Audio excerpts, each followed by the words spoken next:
Serbia is making a choice to remain the Serbia of the Milosevic era mindset. They are playing their games. They are managing to successfully evade accountability, and they're managing successfully to continue with what they want to do.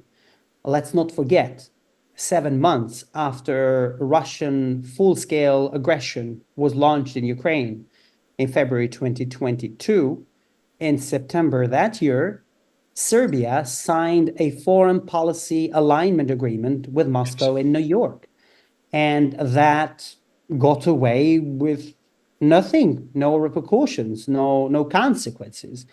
Yet somehow some very friendly US diplomats continued to appease and enable Serbia in light of hope, as commented by others, that Serbia would possibly be detached by Russian influence. But there has been no explanation whatsoever from the US Department of State as to why are they enabling and appeasing Serbia's political maneuvers in the region of the Balkans. And since Serbia signed the treaty with Moscow, has been the source of interethnic tensions and all security issue problems in the Balkans.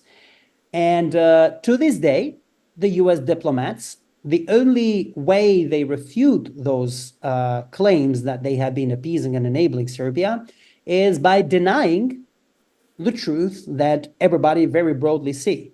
They just say, oh, that's not true. We're not doing it. Well, the evidence speaks otherwise. The reality speaks otherwise. And now it turns out somebody has some other issues and other links with the Serbian funding sources.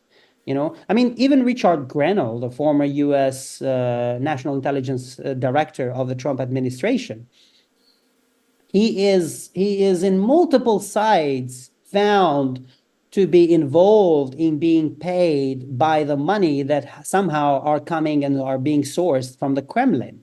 Like, he's found to have been working with Vladimir Plahotniuk of Moldova, a Kremlin-aligned politician that has aimed at undermining and overthrowing pro-Western government of the Republic of Moldova.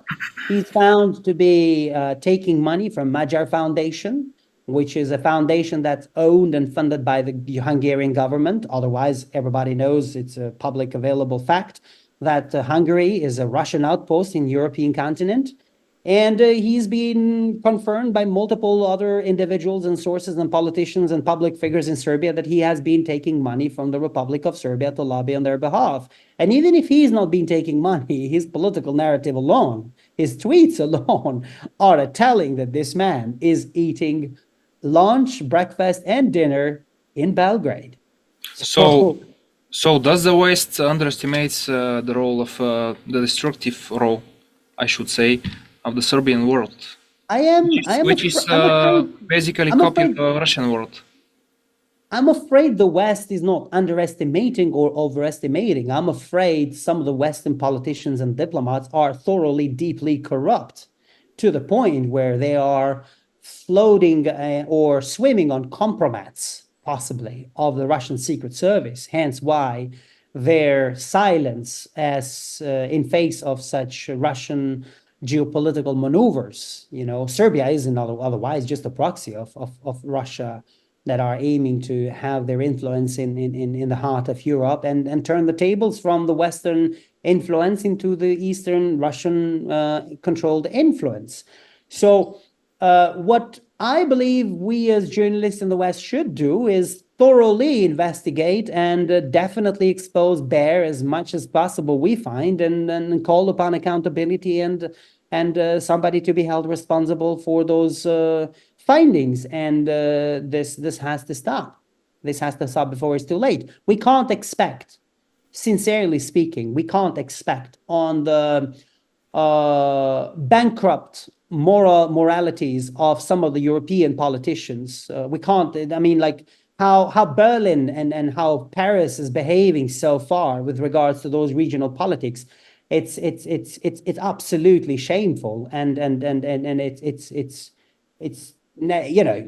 it feels like these people are assigned from the Kremlin to do what the Kremlin wants in order to deliver their own political agenda. I'm not suggesting they are. I'm just saying that these people are absolutely spineless on considering how much powerful they are, how much power they have at hand in order to turn the tables and move on the political agenda of the European Union member countries' interest, on the interest of democracy, on the interest of defending our national security and our security infrastructure from the Russian influence. And this is happening every day as we speak.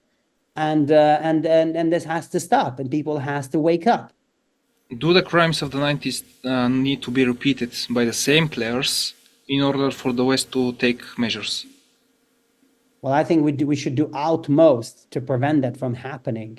What we can see on how the Western politics and politicians are doing is they are absolutely out of reality touch, and they don't see this coming. But this is coming.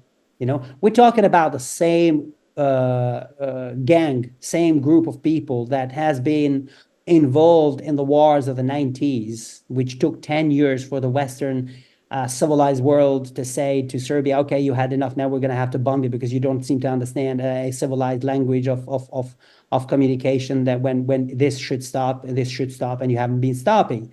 So Serbia has not been cleared off of such mindset in the 1999.